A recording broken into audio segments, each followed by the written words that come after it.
जय हिंद दोस्तों, हिंदी के एक और ट्रिकी क्लास में आप सभी का स्वागत है। दोस्तों आज के टॉपिक में जानेंगे क्रिया के बारे में बिल्कुल आसान ट्रिक के माध्यम से। तो आइए जानते हैं आज की क्लास में क्रिया के बारे में। अगर क्रिया की बात करें, ठीक है, जो वर्ब होते हैं उसकी बात किया जाए तो डेफिनेशन की बात, परिभाषा की बात किया जाए तो किसी कार्य के करने या होने का जहां बोध होता है उसे कहते हैं क्रिया। क्रिया मतलब क्या होता है? कार्य। किसी भी जो कार्य है उसके करने या होने का जहां भी बोध होता है तो उसे क्या कहते हैं हम लोग? क्रिया।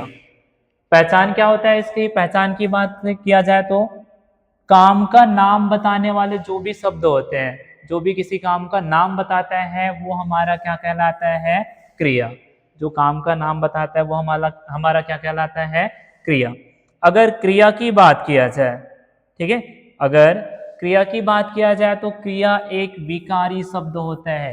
क्रिया एक विकारी शब्द होने कहने का मतलब ये होता है कि इसके लिंग, वचन आदि को परिवर्तित करके देखा जा सकता है। जैसे उदाहरण, राम पढ़ रहा है, ठीक है, राम पढ़ रहे हैं, तो यहाँ कार्य का बोध क्या हो रहा है कि जो राम है वो क्या कैसे कर रहे हैं?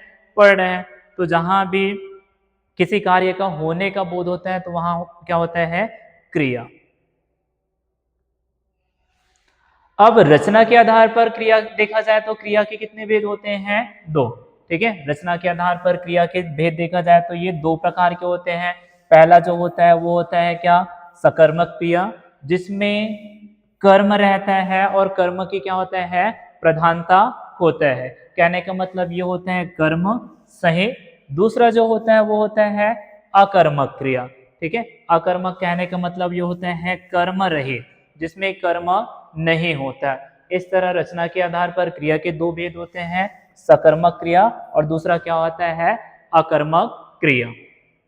आइए जानते हैं एक एक क्रिया के बारे में। अगर सकर्मक क्रिया की बात किया जाए, ठीक है, सकर्मक क्रिया की बात किया जाए तो जिसमें कर्म की प्रधानता होता है। सकर्मक कहने का मतलब इसमें किसकी प्रधानता होगा? कर्म की प्रधानता होता है, तो उसे क्या बोला जाता है? सकर्मक क्रिया। इसकी पहचान देखते हैं।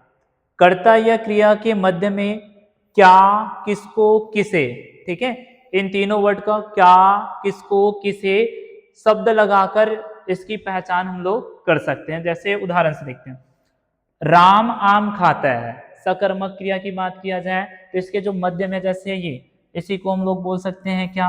राम क्या खाता है। ठीक है, तो इसके बीच में क्या किसको, तो ये क्या किसको दर्शा रहे हैं? किसको खा रहा है? ये आम को खा रहा है। जैसे ये मोहन फुटबॉल खेलता है। मोहन क्या खेलता है ऐसे भी बोलेंगे। तो जहां भी, ठीक है, क्रिया के मध्य में क्या किसको लगाकर अगर क्रिया का बोध हो रहा है, क्रिया के बारे में पता चल रहा है, तो वहां कौन सा होगा? सकर्मक क्रिया। गीता पुस्तक पढ़ती है। गीता क्या पढ़ती है? तो गीता क्या पढ़ती है? पुस्तक पढ़ती है। इस तरह से जहां कर्म की प्रधानता होता है वहां क्या होता है? सकर्मक क्रिया। दूसरा जो होता है वो होता है अकर्मक क्रिया। अकर्मक कहने का मतलब जिसमें कर्म नहीं रहता है। ठीक है, सीधी सी बात है कि जिसमें कर्म नहीं होगा वो क्या कहलाएगा? अकर्मक क्रिया। पहचान इसमें क्रिया का फल कर्ता में ही रहता है, जो कर्ता होता है उसी में ही समाहित रहता है। जैसे ये राम खाता है, तो इसमें राम खाता है, तो इसकी जो पहचान, वो क्रिया जो होता है उसकी इसी में क्या है? कर्ता में ही समाहित है, राम में ही समाहित है। जैसे राम जाता है, विद्यार्थी पढ़ता है। इस तरह से अगर क्रिया का फल कर्ता में ही रहता है तो उसे क्या बोलते हैं? अकर्मक क्रिया, जिसमें कर्म नहीं रहता। अब प्रयोग के आधार पर देखा जाए तो क्रिया के निम्न भेद होते हैं। जैसे पहला देखते हैं प्रेरणार्थक क्रिया। प्रेरणार्थक मतलब दूसरों को प्रेरित करना। ठीक है, प्रेरणार्थक मतलब क्या होता है? दूसरों को प्रेरित करना।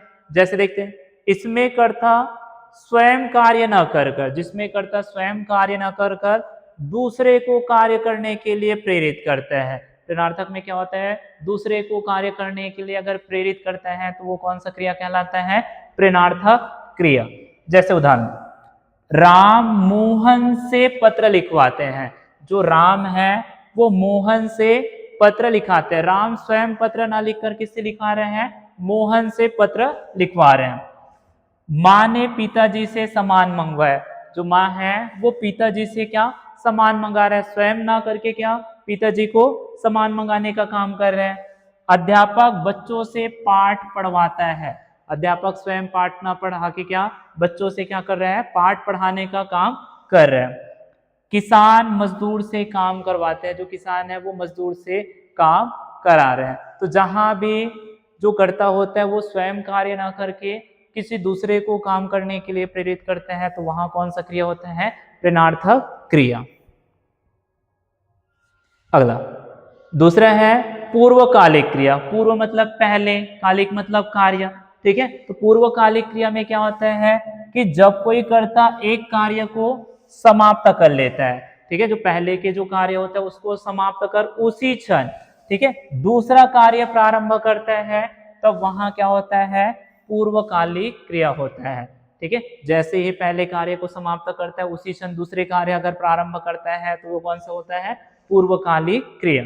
जैसे राम खाना खाकर सो गया। राम तुरंत खाना खाया और क्या हो गया? सो गया। मोहन पढ़कर चला गया। जो मोहन था वो पढ़ा और चला गया। तो जहां भी पहले के कार्य समाप्त होता है और दूसरा का कार्य उसी क्षण चालू होता है तो उसे बोलते हैं हम लोग क्या? पूर्वकालिक क्रिया। उसने पुस्तक से देखकर उत्तर लिखा। ठीक है, चोर सामान चुराकर भाग गया। पहला कार्य चोरी किया और तुरंत क्या किया? भाग गया। इस तरह से जहां पहला कार्य जब खत्म होता है और दूसरा कार्य प्रारंभ हो जाता है, ठीक है, वहां क्या होता है? पूर्वकालिक क्रिया। अगला तत्कालिक क्रिया। ठीक है, तत्कालिक मतलब तत्काल। यह मुख्य क्रिया से पहले संपन्न होती है। ठीक है, जो तत्कालिक क्रिया रहता है मतलब जो कार्य पहले से चल रहा होता है उससे पहले ये दूसरा कार्य और संपन्न हो जाता है, लेकिन इसमें और मुख्य क्रिया के समय का अंतर नहीं होता। जो मुख्य क्रिया चल रहा होता है उससे भी पहले ये कार्य हो जाता है, दोनों में समय का किसी प्रकार का अंतर नहीं होता है, तो ये कहलाता है क्या? तत्कालिक क्रिया। जैसे वह आते ही सो गया।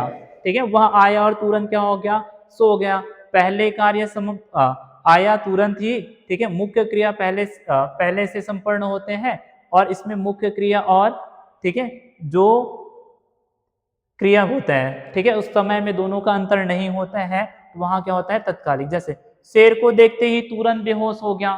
ठीक है, शेर को देखते ही तुरंत बेहोश होता है। जहां कार्य तत्कालिक रूप में होता है वहां क्या होता है? तत्कालिक क्रिया। अगला संयुक्त क्रिया। संयुक्त मतलब क्या होता है? दो क्रियाओं का मेल। ठीक है, वह क्रिया जो दो अलग अलग क्रियाएं मिलकर बनी होती है वह कहलाता है क्या? संयुक्त क्रिया। जब दो अलग अलग क्रिया मिल जाता है तो वो क्या कहलाता है? हमारा क्या?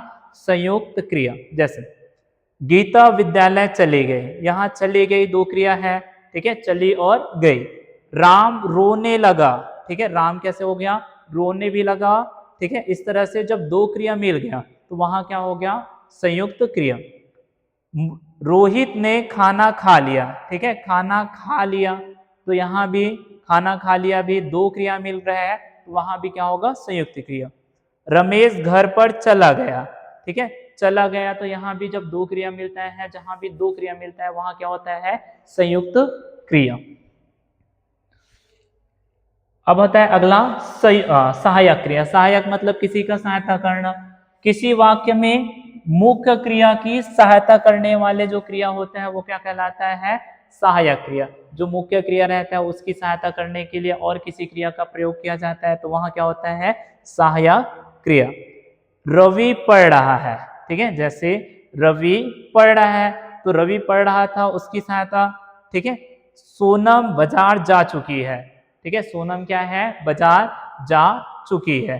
ठीक है, यहाँ जैसे ये जाना है, ठीक है, जाना है उसमें चुका चुकी एक सहायता का काम कर रही है। ठीक है, जाना है, जैसे ये बाजार जा चुकी है, इसमें मुख्य क्रिया जाना है, इसमें चुका चुकी उसकी सहायता कर रहा है, तो इस तरह से ये क्या हो गया? सहायक क्रिया। अब जानते हैं नाम बोधक क्रिया। नाम बोधक क्रिया में क्या होता है? संज्ञा या विशेषण के साथ क्रिया जोड़ने से जो संयुक्त क्रिया बनती है उसे नाम बोधक क्रिया कहते हैं। जहां संज्ञा और विशेषण दोनों होते हैं, ठीक है, उस संज्ञा या विशेषण के साथ क्रिया को जोड़ देते हैं तो वहां क्या होता है, जो संयुक्त क्रिया बनती है उसे बोलते हैं नाम बोधक क्रिया। जैसे उदाहरण, रक्त प्लस खोलना, ठीक है, रक्त और खोलना दोनों को जोड़ रहे हैं तो ये दोनों संयुक्त क्रिया बन रहे हैं। जैसे रक्त, ठीक है, रक्त क्या है हमारा, संज्ञा है, ठीक है, और खोलना क्या है, क्रिया है, ठीक है। तो जहां संज्ञा और क्रिया मिल जाता है या संज्ञा या विशेषण दोनों मिलता है और दोनों जो संयुक्त होते हैं तो वहां क्या होता है, नाम बोधक क्रिया। जैसे दुखी प्लस होना, ठीक है, दुखी प्लस होना, ये भी दुखी और होना क्या है, संज्ञा और क्रिया है, तो दोनों मिलकर क्या हो गया, एक संयुक्त क्रिया बना रहे हैं। तो जब क्रिया के साथ संज्ञा या विशेषण मिलता है तो वो क्या कहलाता है कि हमारा नाम बोधक क्रिया, ठीक है। इस तरह क्रिया के विभिन्न प्रकार क्या होता है, विभिन्न जो भेद हैं वो खत्म होते हैं। वीडियो और कंटेंट अच्छा लगा तो चैनल को लाइक सब्सक्राइब शेयर जरूर कीजिए।